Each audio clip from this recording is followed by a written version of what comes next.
we have yet to introduce a fifth way to make ketones.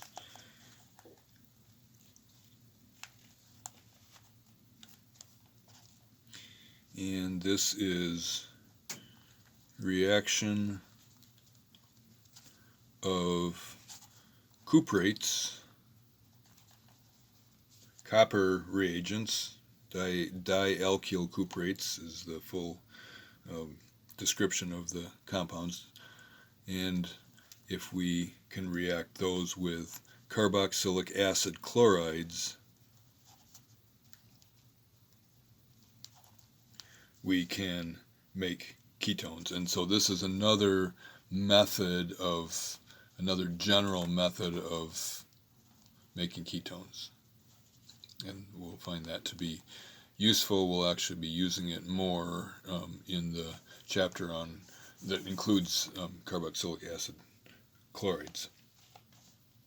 So we'll start out with an acid chloride. So we already have a carbonyl here, and we are going to react it with a dialkyl. Put a prime here to indicate, so to distinguish between the new alkyl group and the old alkyl group. And these reagents have two of these alkyl groups, a copper and a lithium. So this is the cuprate reagent, and essentially what it does is produce a carbon nucleophile, kind of like a Grignard, with a negative charge on it, and this comes in, adds to the carbonyl electrophile, breaks the pi bond, and then the pi bond comes back down, reforms, and kicks out the leaving group. So it becomes an acyl substitution, and kicking out the chlorine, replacing it with the R prime here, and then here is our final ketone product there. So we can add a different alkyl group than we had on originally, and this is an acyl substitution reaction. So this is the fifth and final method for making ketones. Then on to making of aldehydes. And again, if you want to pause the video and recall as you may of the reactions that you've learned for making aldehydes, go ahead and do that.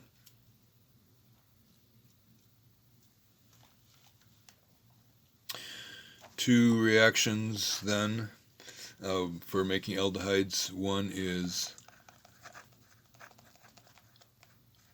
oxidation of primary alcohols, relatively recent reaction.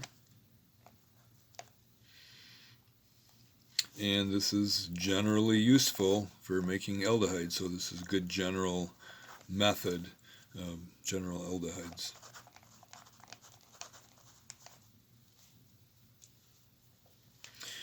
And so whatever, you have a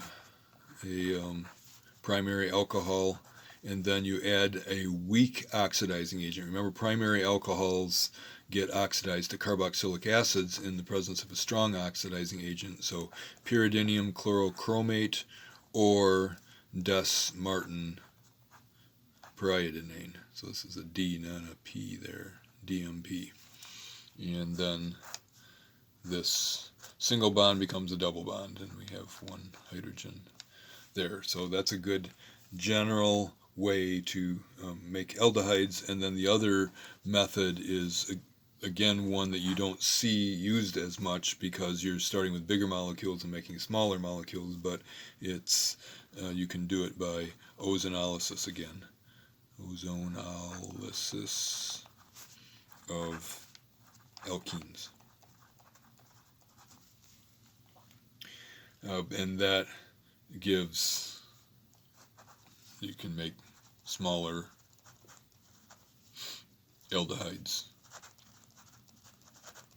And it's a fairly general method as well, but typically you wouldn't be making a bigger chain and then chopping it up to make a smaller aldehyde. So, you know, if you have a chain like that and you're doing the ozonolysis with it,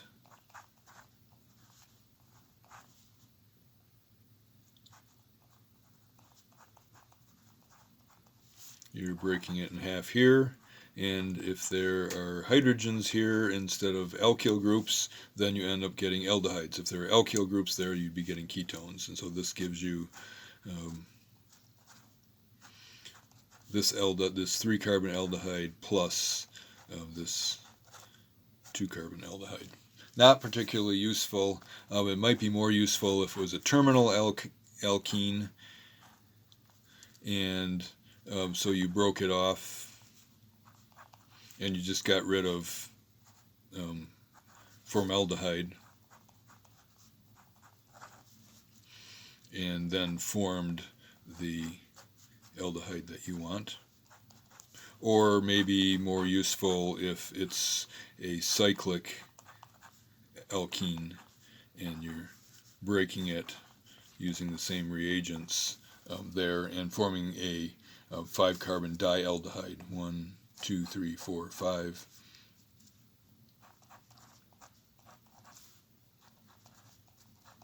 So this is a specialty product that, if you wanted to make that, then this would be a good pathway to go through and make that. So these are the two methods that you have learned previously for making aldehydes, and again we'll do a new method. Here's a third method, which is reduction of esters.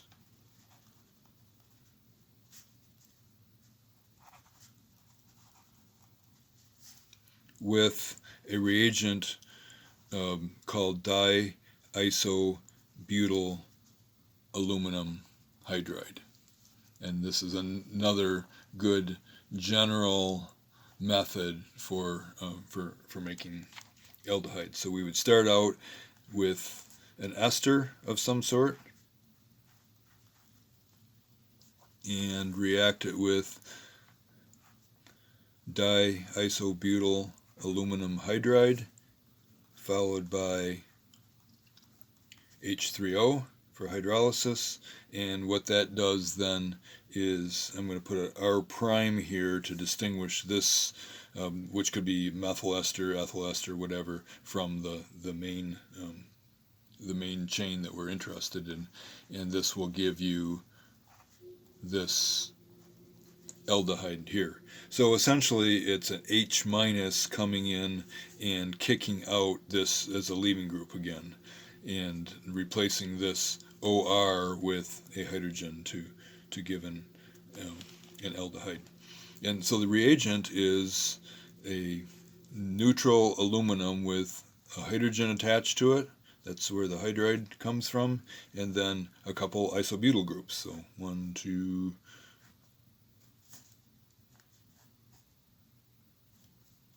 So that's diisobutyl aluminum hydride. So that's a summary of methods for making aldehydes and ketones. There's a couple problems in your chapter, if I can find them, that are relevant. And I think they are, it's chapter 19 problems. Chapter 19 problems 3 and 4 are ones, again, that have answers at the end of the book, and so you can practice there and do those and check your work.